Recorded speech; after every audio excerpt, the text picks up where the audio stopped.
This week's Religion Media Centre briefing is on tackling religious hatred, and we're joined by a number of guests looking at the huge spikes in the incidence of Islamophobia and anti-Semitism, and then we'll consider what can be done, including reviewing the government's response to the crisis. We're joined by a number of guests who I'll introduce as we go along. That's too many to speak about at the beginning. But Islamophobia has not been out of the headlines recently, with comments by the former Tory MP Lee Anderson, Suella Braverman and Liz Truss, and then reluctance by government ministers to describe language as Islamophobic and choosing to say that comments were just simply wrong. Then Rishi Sunak made a speech in Downing Street on the extremist forces trying to tear us apart. Now, this morning, as we approach the day when the government is to announce a new definition of extremism, the archbishops of Canterbury and York have issued a public statement warning that this will disproportionately affect Muslim communities and drive us apart. So into this sequence of events, it's revealed that the government's anti-Muslim hatred working group has not met for 4 years. So our first guest is Akhila Ahmed, chair of the independent members on that group. Thank you very much for joining, Akhila. And perhaps I could ask you to take us through the story. How long have you been a member of this working group? When did it start? And did you join right at the beginning? Hi, Ruth, and hi, everyone. Thank you so much for inviting me today. So the Anti-Muslim Hatred Working Group, first of all, I should say it's a government working group, and its membership comprises of independent members who are drawn from academia, community activists, and other expats. And then the other membership comprises of the government department, so it's a cross-government working group. It was set up in 2012 under David Cameron and the coalition. It was set up by Baroness Seda Varsi, who was faith minister at the time. And I did join in 2012, so I've been on the group for a long time. And as I joined as an independent member, all independent members were ministerially appointed. So we went through a sort of process before being appointed. And we're all volunteers, so we don't get paid for the role either. In 2016, I was asked by the other independent members if I could step up and be the chair and take over from the previous chair of the independent members. So I just wanted to kind of give you just a bit of a sort of background there in terms of the role and how it sort of operates. If I could just cut in and ask you how you were chosen. What's on your CV? Are you a community leader in a particular part of the country? So in 2012, I was chief executive of the Muslim Youth Helpline, and I had a number of years of experience of working with vulnerable groups, including the grassroots British Muslim communities, women, young people, and asylum seekers and refugees, and I'd done that for a number of years. And at the time on the helpline, we would receive a number of calls related to anti-Muslim hatred and Islamophobia. So I've always had that sort of I've always been embedded, I guess, in grassroots communities around the country, but not just Muslim communities. I've worked with different types of communities. When did it all start breaking down?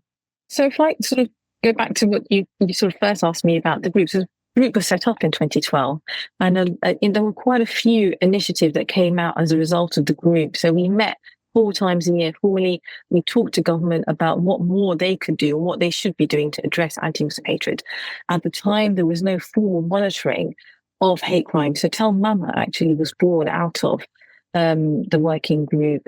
The move for all police forces around the country to disaggregate hate crime and recognize Islamophobia or anti-Muslim hatred, anti-Muslim hate crime as a distinct hate crime on its own was also born out of the working group in 2016. We worked with media, we worked with IPSO, we worked with the Society of Editors to think about addressing anti-Muslim hatred in the media, what more could be done, and how there could be responsible reporting similar to some of the work that you do here. And we worked with a whole range of stakeholders around addressing anti-Muslim hatred. And this week, the government announced an increase in funding for the protection and security of mosques. That scheme was also born out of the working group. In terms of when it all sort of, as you say, it sort of started to go down, I guess, is the phrase you've used. So in 2020, we had our last formal meeting. January 2020, we had our last formal meeting with the minister, and I would actually co-chair these meetings at that point with the minister. And in March 2020, we then received an email saying that all of government resources, quite rightly so at the time, were being diverted towards dealing with the pandemic, dealing with the outbreak of COVID-19. And so we were put on a pause. But just before then, we'd received some limited funding to get some administrative support. And so what we did as independent members, we took the decision that during this time when government is, so focused on dealing with the pandemic, we would continue to work with that support that we had of the working group. So we did some research during the time of the pandemic, looking at the narratives of anti-Muslim hatred and how they evolved during the pandemic and how they were being spread online. And we found that there was a lot of misinformation and fake news that was being spread.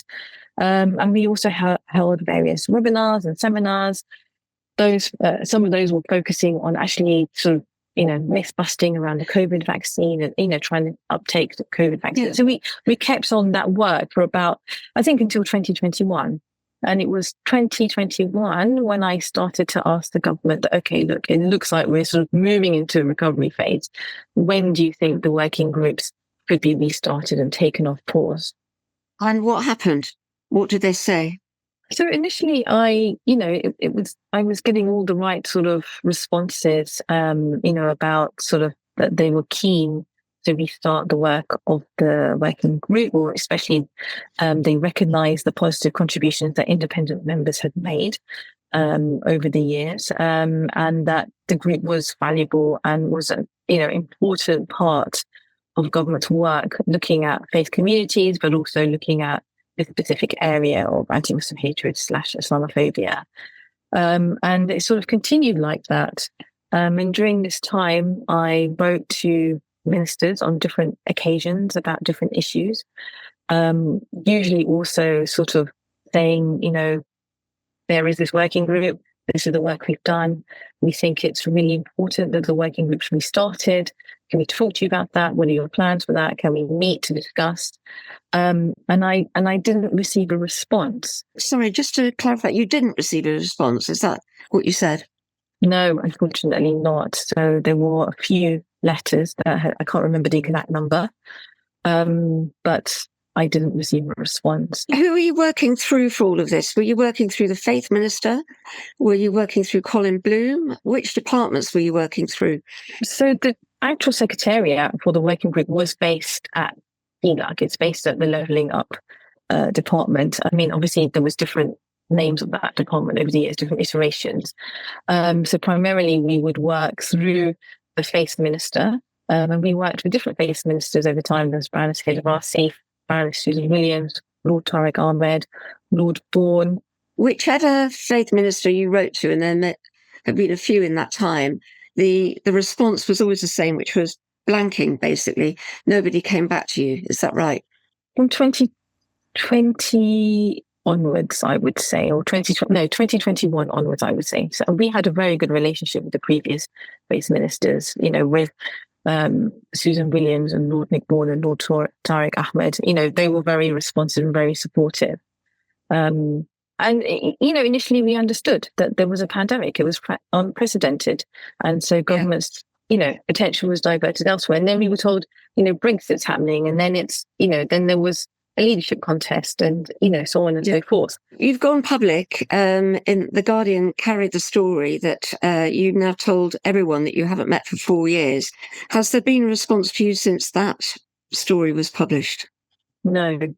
Although The Guardian did carry 2 responses from the government spokesperson in the article. So we asked the government to put somebody up, and they've referred us to a statement that was made, question and answer in the Commons, saying that the government continues to take a broad approach to religious hatred, which will develop on the work of the previous anti-Semitism and anti-Muslim hatred working groups.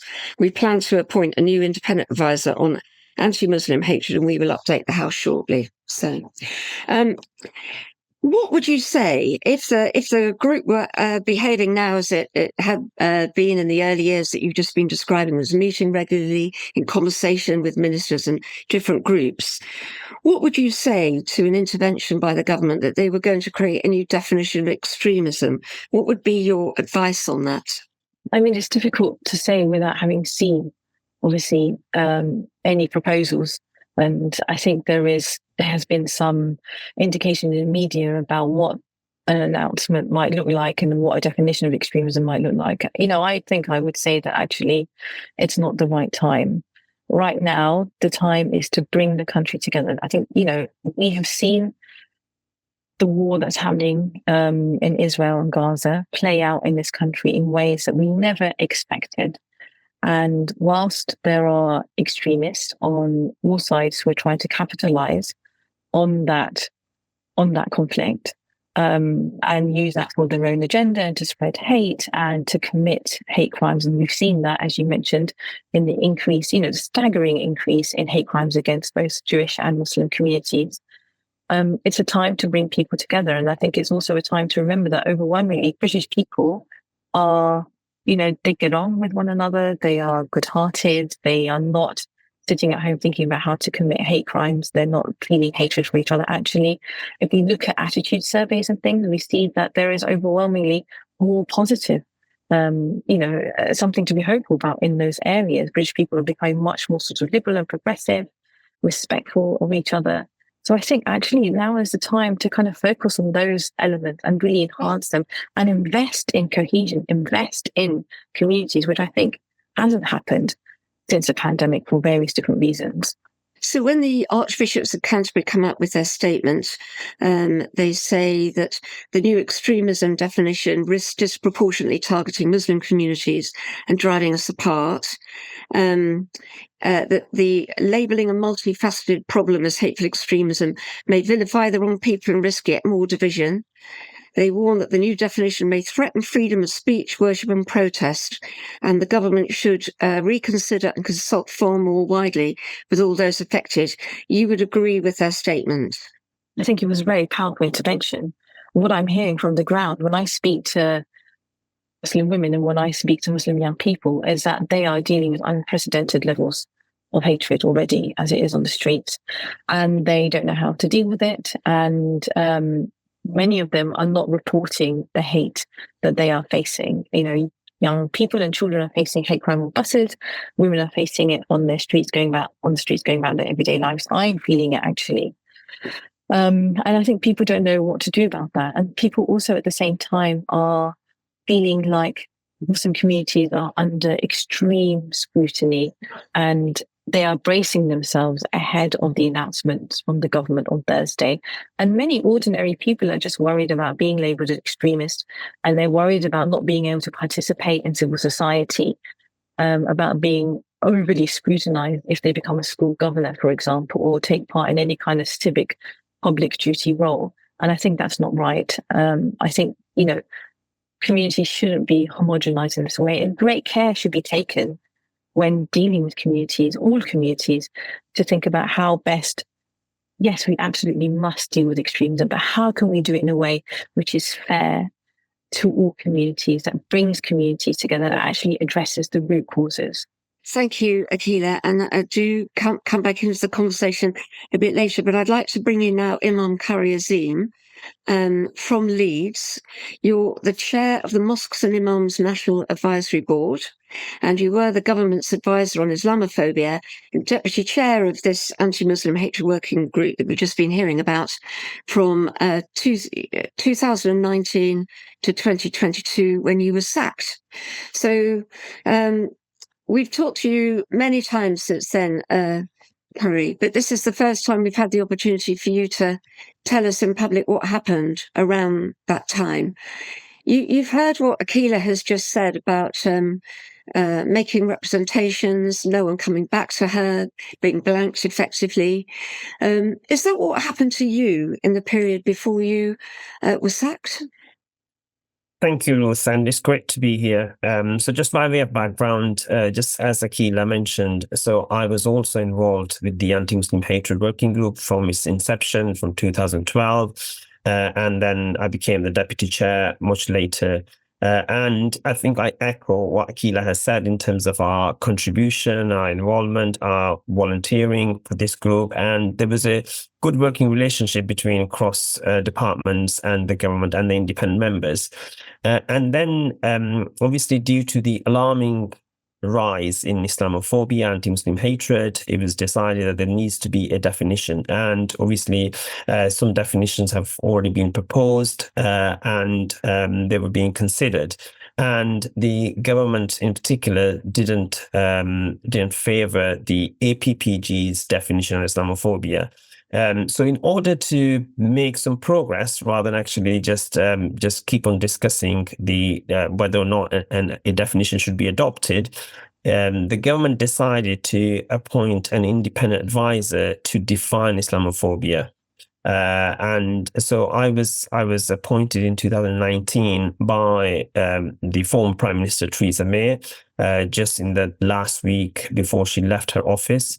And the announcement was made that another independent advisor will be appointed as well, which was a bit unusual in the sense that usually you have just only one independent advisor, and then you have a panel of people, experts who advise that independent advisor, and then then the work is carried out. But so it was unusual. But anyhow, I think we were all very keen to protect those who are victims of anti-Muslim hatred, and I'm using this term interchangeably, Islamophobia, anti-Muslim hatred, because I think we're not necessarily wedded to a particular term, because I think what really matters is that people are protected. So never there has been any indication that the term Islamophobia will protect the critique of the religion or the faith Islam itself. As we all know, the people of faiths, that all of our faiths have been critiqued over the centuries and will continue to be critiqued in the coming days and months and years and centuries. So it's not ever been about introducing blasphemy law through the back door or protecting the critique and the criticism of the faith itself, but rather protecting hundreds and thousands of people who suffer abuse and either on street or online. Just to jump in, Carrie, and just to clarify, this definition of Islamophobia that's proving problematic is very short. Am I right here? Islamophobia is rooted in racism and is a type of racism that targets expressions of Muslimness or perceived Muslimness. That's it. That's the definition. So your job was to redefine it. What were the parameters of your role? What were you told you had to bear in mind in your redefinition? Yeah, so that was the definition proposed by the APPG on British Muslims, and part of my role was to actually, look at build on the existing work already being done, and then define Islamophobia that would have a broad consensus amongst the Muslim communities, as well as those who are going to apply that definition, let's say in workplaces or in various industries.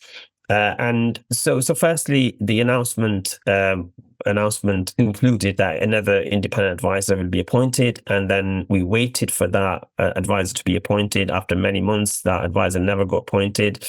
I was never given an office or terms of reference or resources to undertake my work.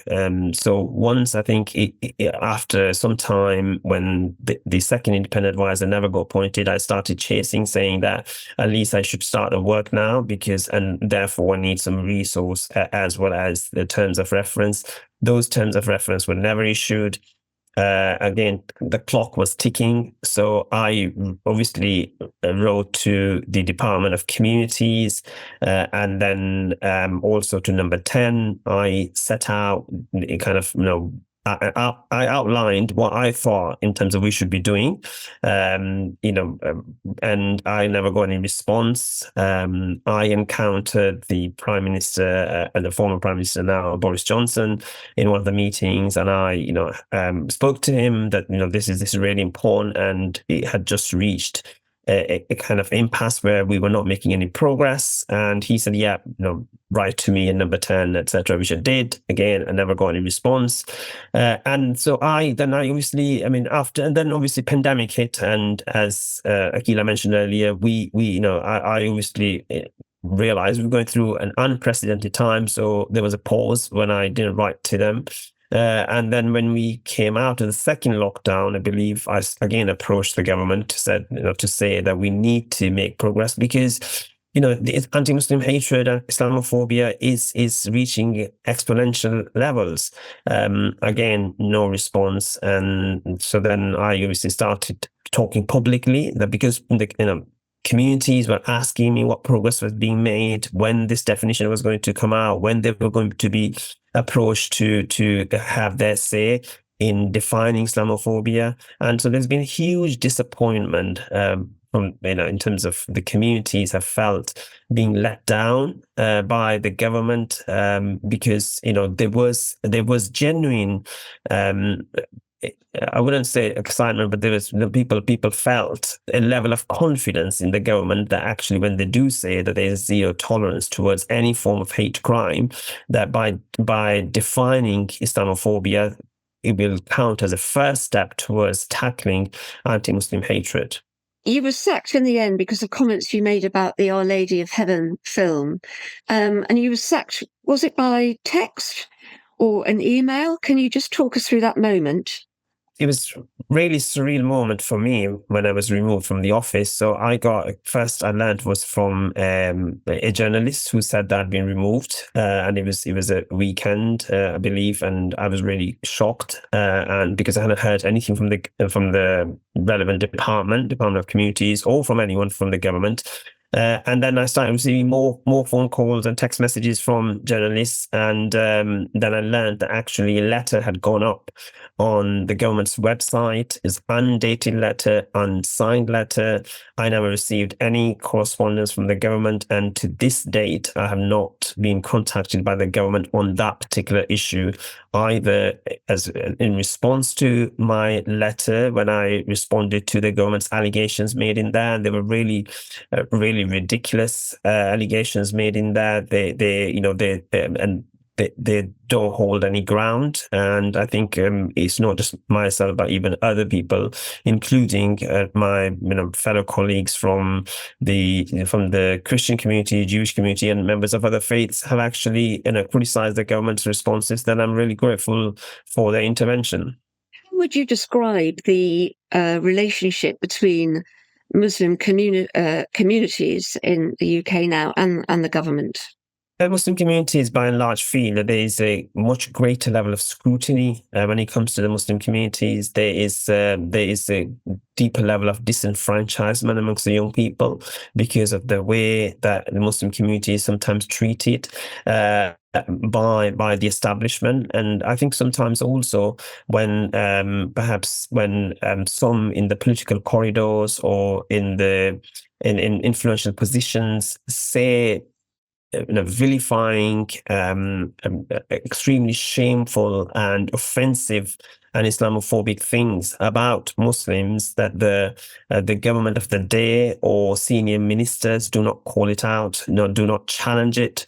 And we saw in last few weeks that actually it was really disappointing, to say the least, and extremely disappointing to do that. The government could not even, even the Prime Minister could not mention the word anti-Muslim hatred or Islamophobia when referring to Lee Anderson or even the former Secretary of Home Secretary or the former Prime Minister's comments and or silence on some issues.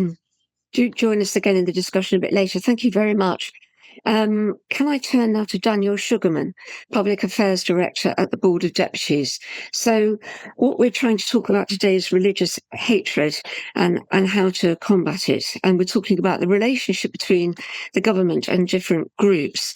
Can I start? The first question I think should be to you. on fear in the Jewish community at the moment from rising incidents of anti-Semitism. Can you just help us with some headlines about the incidence of anti-Semitism and how it's affecting the community in the UK? Absolutely, Ruth, and thank you very much. It's a pleasure to be here today, although the topic is not a particularly pleasurable one to discuss, of course. In terms of headline figures, the Community Security Trust is the organization within the Jewish community which is responsible for putting together, for analysing reports of anti-Semitism in a similar way to what Tel Mama does, I believe, for the Muslim community. The Anti-Semitic Incidents Report, which was produced by the CST for 2023, showed that 2023 had by far the highest number of instances of anti-Semitic hate recorded across the UK since records began, and that the majority of those cases of anti-Semitism came in the wake of the October 7th attacks by Hamas in Israel.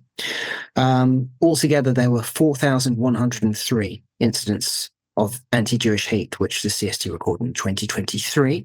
The figure since October 7th itself exceeds any previous annual anti-Semitic incident totals. So to make that clear, the period from the 7th of October until the end of December, the number of anti-Semitic instances which took place within that period of less than 3 months is itself higher than any annual figure that has come before it.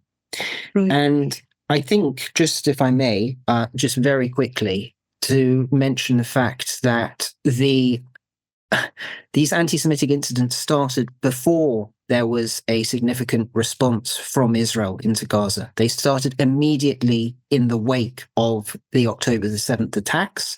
The week in the immediate aftermath of the October the 7th attacks saw a massive spike. And I think, as the CST themselves have said, that did not seem linked to, or claimed to have been linked to, Israel's response. That anti-Semitism appeared celebratory in nature, which was extremely disturbing.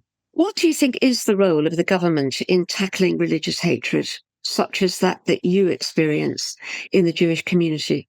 I believe it's important for government at all levels, whether it's national government or local government or regional government, to provide a space where communities can come together. It can be behind closed doors, in which representatives of different communities can discuss in a free manner, perhaps with Chatham House rule, the situations within their own communities and the feelings that they are getting. I think it's very important for government to do this because it allows a neutral space, so to speak, in which different communities, different community representatives can come together to talk about these issues. And to do it privately means that representatives of different communities can come together to talk about these issues frankly and not get attacked by members of their own community who might be very upset that they are meeting with specific people. I think it's very important that the government acts as a channel which allows different communities to have these sorts of discussions. So what do you make then of the intervention that's likely to come, we hear tomorrow, of the creation of a new definition of extremism? How helpful is that as a strategic policy? I find it hard to comment on the definition without seeing it. I don't, it's, you know, I can't, I don't know exactly what's in it. So I'm not going to speculate on that. I'm sure that when it's released, we will all look at it extremely closely, and we will, all of us in our different organizations and our different religious groups will have to make a judgment at that point. Do you share the fears expressed by the archbishops today that the new extremism definition risks disproportionately targeting Muslim communities and driving us apart? Do you share their fears about the impact of this new definition, whatever it turns out to be? Again, I would very much like to see the definition before I comment on what it will and won't do. And I don't know whether the archbishops have seen it in some way and are commenting based on having seen a draft. I have not seen a draft. Of course, I do not want any sort of definition of extremism which singles out a specific religious or ethnic minority group. I think that would be wrong. But again, I don't want to criticize or praise a document when I haven't read it. Can I just ask you, just picking up the contributions of our earlier speakers about their own working groups, their working group on anti-Muslim hatred. There is a cross-government working group on anti-Semitism, I believe. There's an APPG as well. Is that still operational? Is that going? Is that a good means of communication between the government and leaders of the Jewish community? How does that work? Do you know? The organisation I work for, the Board of Deputies, is not responsible for the cross-government group on anti-Semitism. To my understanding, the cross-government group on anti-Semitism has similarly not met, at least in a frequent way, since COVID.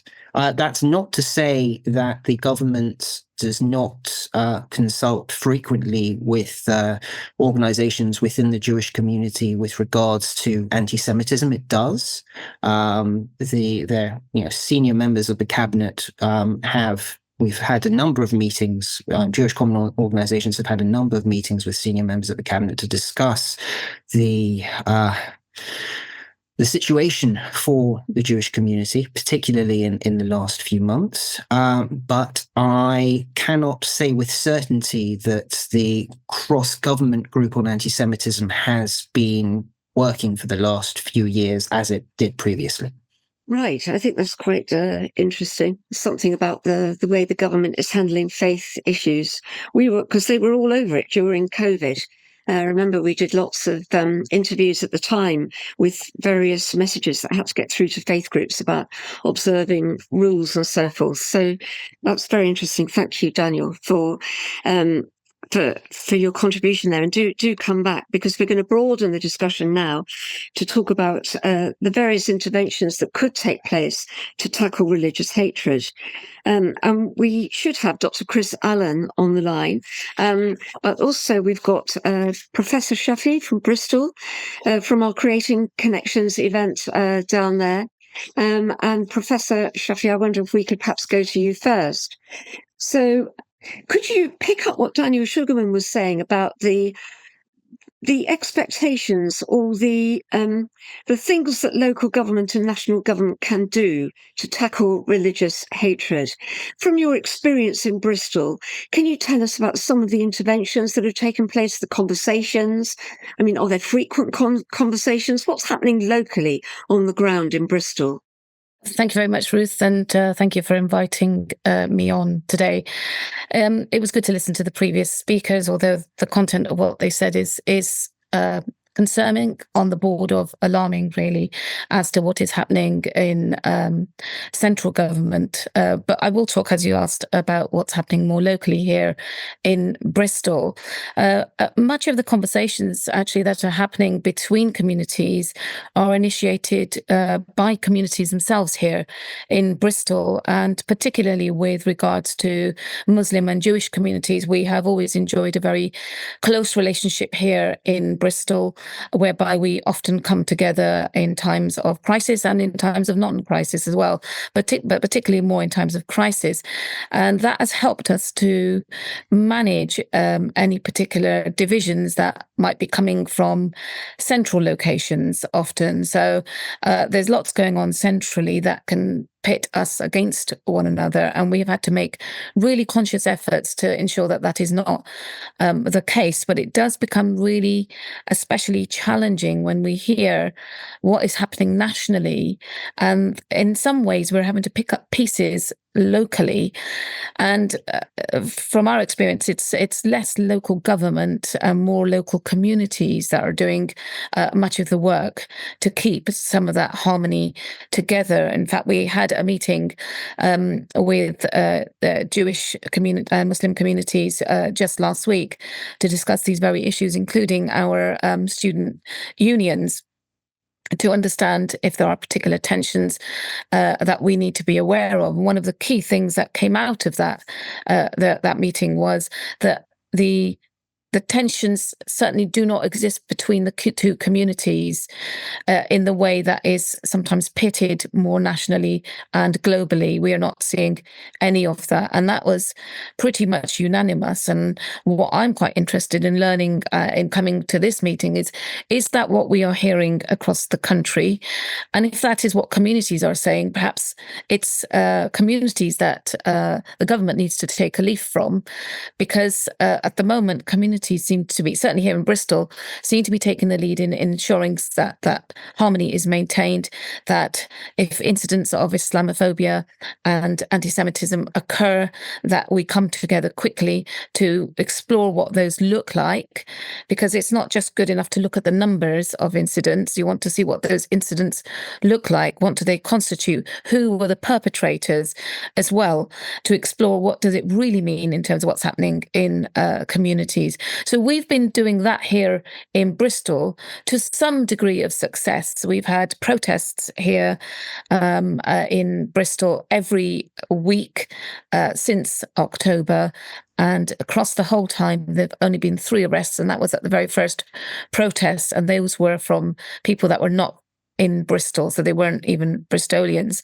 So I suppose what I'm saying is that there is a good news story amongst all of this that I think is represented in what communities are doing at base. So I'd be interested to know what else is going on across the country in terms of communities. And I'd also be keen for us, if there is a similar story, for us to be sharing that further upwards, because clearly that is not happening at central government level. And as Kari Asim said, the situation with government is not really very helpful at all. It is really causing fear. It's causing anxiety. It's causing a sense of, feeling very vulnerable, as is the Jewish community. And the government is unfortunately playing a large role in that. And that is what is really concerning across the board. So what do you want the government to do, Adila? I think I want the government to learn from us.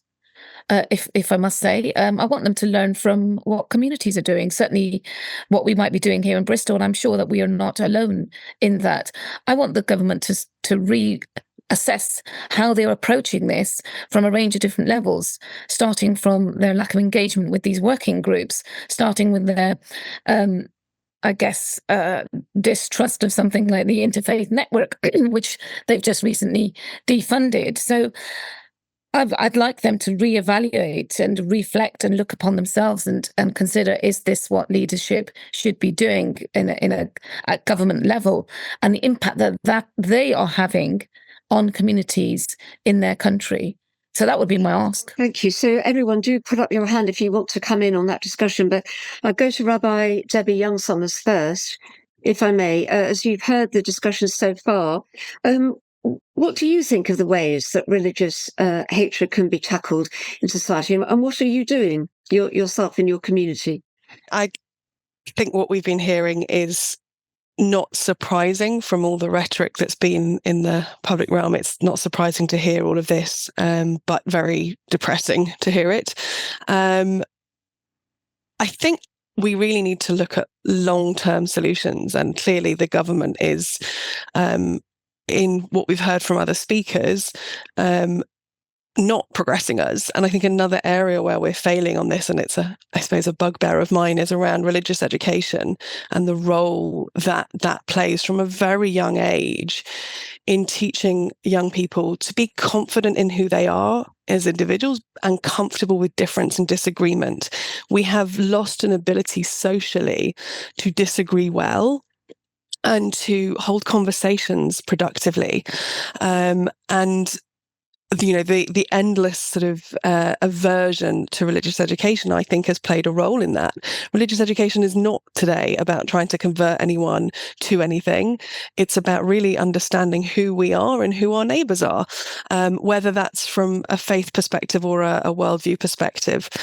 As a community, I'm seeing increasingly that actually one of our unique abilities might need to be in enabling our young people to come together with young people from other faiths. And obviously at the moment, it's particularly important that we come together with our Muslim brothers and sisters because things are so difficult, but that makes it very hard to do right now. It's very painful for a lot of people and we don't know where to start the conversation.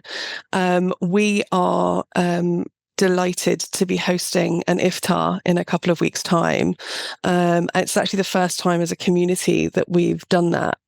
And it feels like a really precious moment to do that in, to welcome our neighbours in and to have a conversation and really get to know each other locally.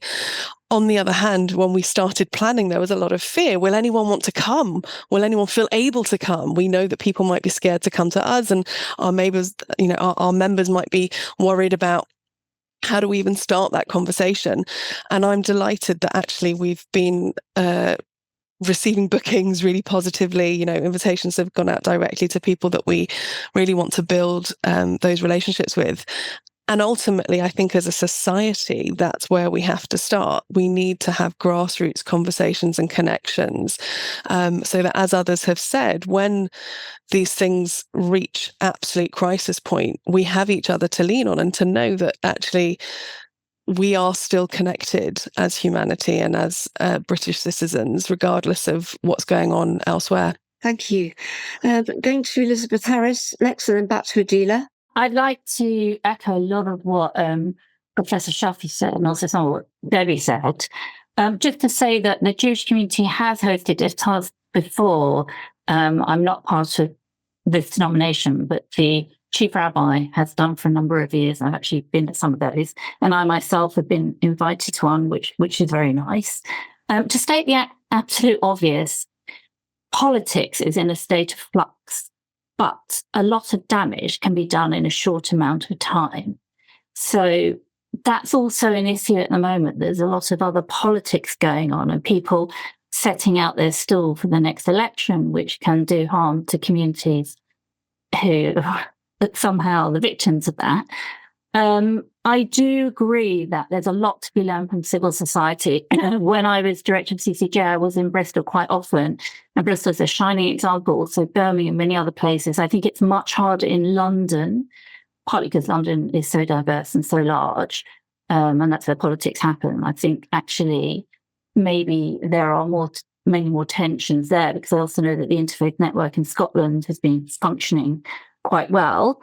But if I look at any of the ways that have been helpful in the last months, it's definitely been from individuals or organizations in civil society or existing very strong relationships between Muslims and Christians and Jews, some who are here today, some friends of mine. So, for example, Julie and another Jewish woman organized something at the Abbey, the Muslim, Christian and Jewish women, which was actually really constructive. And I do agree that the whole art of conflict resolution is completely lost at the moment in British society and needs to be taught and understood. It needs to be part of an educational curriculum. And finally, just to say that I am organising an interfaith Seder for the Board of Deputies, and we do have all faiths attending, I'm happy to say. And I really hope that will be a positive and constructive event. And Ramadan Kareem to everybody. Thank you, Elizabeth. Adila, going back to you. Yeah, I just wanted to point out that whilst we are in a meeting that is faith-based, the issues that we are referring to are not necessarily faith-based. In fact, they're not. They are geopolitical. And so we must remember that at all times, that this is not about Muslims and Jewish people, because I think it's really important to point that out, and I just wanted to make that point before we went on, that we're only discussing that because that's what we're in, a faith-based meeting, but the issues which have generated much of these conversations are not necessarily faith-based, and is one reason why the communities, like I talked about earlier on in Bristol, have not fallen victim to being pitted against one another, is because we understand here in Bristol, at least, that this is not about a particular community. And it was a point that we made in that meeting last time, that not once has a single member of the Muslim community ever asked the Jewish community, for example, to explain the actions of the Israeli government, for example, because we completely do not conflate the two. The Jewish community are our fellow Bristolians who we work with, live with, play with, and they've got nothing to do with what's going on more globally. And similarly, the same for them. And I think that point is a really important one to make. Do any of you have the ear of government? Do you talk to government ministers? Can you put what everyone here is saying and what's been brought up in the discussion to them, that they should perhaps start conversations, or maybe there are back channel conversations that none of us know about? Can I just ask you all to think about that question? But go to you, Daniel, first of all. Thank you so much. And I appreciate the opportunity to speak again. I just want to make something clear with regards to the Jewish community. And to be clear, when I say the Jewish community is not a monolith any more than I imagine any other community is. There are different people with different opinions, but I can tell you how many Jewish people feel. I can't tell you that's how all Jewish people feel. Many Jewish people feel that the climate here since October the 7th has become more difficult, and that is connected very much to the marches that we have seen. We believe, many of us believe, that a lot of the people marching are doing so because they are, of course, genuinely concerned with the tragic situation in Gaza. But among those crowds, there are people who will hold up signs or will chant slogans which many people within the Jewish community view as extremely problematic at best.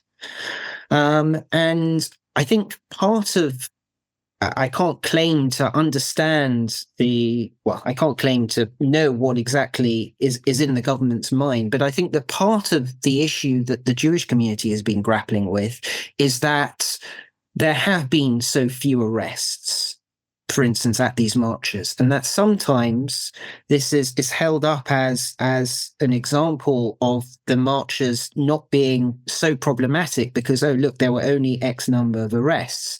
Now, the Jewish community will look at the marches and will look at some of the signs that have been held up at the marches and the chants that have been chanted, and they won't look at the small number of arrests as being proof that the marches aren't problematic. They will look at the small number of arrests as proof that the definitions that are being used clearly don't look at the problem in a way that they see it. Now, I'm not, that is something that I know a lot of Jewish people are feeling, and it's something that I just thought was worth mentioning. So those people would be hoping that the new definition of extremism would tackle that particular issue and lead to further arrests? I don't think anyone's hoping for further arrests, because I think that we're hoping that people won't act in a certain way. But I think that there is a sense that, at least for a small percentage of people in these protests, they have been trying to see how far they can go before there is any pushback, and that in a number of cases there has been no pushback whatsoever. So they keep trying to move a little bit further over the line and see what can be gotten away with. And I'd like to echo the sentiments expressed by Professor Shafi, if I may, that this is not a Jewish Muslim issue, because, for instance, there are many people who are taking part of these protests who we have seen from what I would call extreme far left groups, who are who I don't think would be either Jewish or Muslim, but who are behaving in a way which I think many Jewish people have a problem with. And I think there is a sense within the Jewish community that the current methods that have been used with regards to some of the chants and slogans and expressions at these marches are unacceptable, but have unfortunately not been dealt with. Thank you. So we've got 5 or 6 minutes left. So, and Julie, Ahmed, and then Akila to wrap things up. So Julie, next, if I may. Yeah, thanks for doing this, Ruth. As always, brilliant conversation. So I just want to pick up on some of what Daniel just said as well, which is very much, he's right, of course, language matters. And sadly, what we've seen are people using certain slogans and phrases which mean one thing to one set of people and something very different to another set of people. And that's, for me, shouldn't be dealt with by Michael Gove's statement tomorrow, which, for some is looking like it isn't going to deal with that and actually is going to, in a way, criminalize and label people that actually aren't extremists. And so for me, it's kind of, a sledgehammer to a nut approach, which is not going to be helpful. But actually, there's something even more dangerous in that, which is language matters when it comes to elected officials also. And some of what we've seen being said about Muslims in the public space recently is really unacceptable. And I also want to just flag, because I'm not sure that people realize. So when Daniel mentioned, and rightly so, the great work that the CST do, and then spoke about Taumama, I just have to say on the record that the two organizations are very, very different. I absolutely admire the work that the CST do. And I hope that at some point we can get to a point where we have an organization that is run in the professional way that it is. But at the moment, we don't have that. And I just want to end by saying that this week is the 5th anniversary of the Christchurch mosque attack. And on Friday is the UN Day to combat Islamophobia. And I just want everybody to hold in their hearts, really, what can happen when things are not dealt with properly. And in Christchurch, 51 people were murdered in 2 mosques at Friday prayers. And I remember at the time when it happened, people being shocked that it happened. And I remember crying and feeling very angry that people were shocked that it happened, because absolutely something like that could definitely happen here. So language does matter when it comes to this space. And I am worried for what is going to be announced tomorrow, because I actually don't think it's going to deal with the very things that we as communities, particularly Muslim and Jewish communities, need it to do. So I would have caution for those that are saying more needs to be done about extremism. I don't think what we're going to hear tomorrow is the way to do it. Thank you, Julie. Ahmed Al-Halabi joining us from Bristol. Hi, bro. My name is Ahmed. I'm from the Bristol Muslim Strategic Leadership Group in Bristol. I agree with Daniel, and I agree with the sister as well regarding language matters. As we know that the government is being obviously for any Palestinian marches or any marches that's against what's happening in Gaza at the moment, they keep calling it, which is a hate marches. They keep calling it Palestinian mobs on the streets. Also, they say that the Jewish people are scared to going to London or going to areas where these marches on. Where we see, I have Jewish friends, and they are joining us in the marches. We see from the 300,000 probably going on the streets of London, where the police make 1 or 2 arrests, but they make it as generalized, like a few arrests have been made. But when you look at, for example, football matches, and you get like the hooligans after the football match, which is only a couple of hundred people going out of the football match, and they arrest maybe 10 or 20 or 30 because of the troublemaking they do and the racism they chant. So all I wanted to say is language does matter. And what is more important as well, that we need to differentiate between anti-Semitism and anti-Zionism. This is very, very important, because what the government is trying to do, because the government obviously is a big ally of Israel, and obviously they are very friends of Israel, but anyone who's trying to criticize Israel is being, between brackets, is an anti-Semitic, which is completely wrong. Again, there are lots of people of the Jewish community whether in London or across the UK, who are anti-Zionist. So they are against the state of Israel. It doesn't mean that they're anti-Semitic. So again, when we need to record whether it's Islamophobia incidents or anti-Semitism incidents, we need to actually make sure what's the right definition. The government, they need to put the right definition of anti-Semitism and Islamophobia. So if I criticize, which I do, if I criticize Saudi Arabia, for example, I'm not Islamophobic. I'm not against Islam. I'm against that country and what they do, for example, in the Middle East. Do you see what I mean? Yeah, I want to bring in Daniel very briefly to respond to that. Thank you. I regret that I have to disagree in terms of course, there are a small percentage of Jews within the Jewish community, and it is a small percentage who are anti-Zionist. The majority of Jews are not anti-Zionist. There are Jews who go on these marches.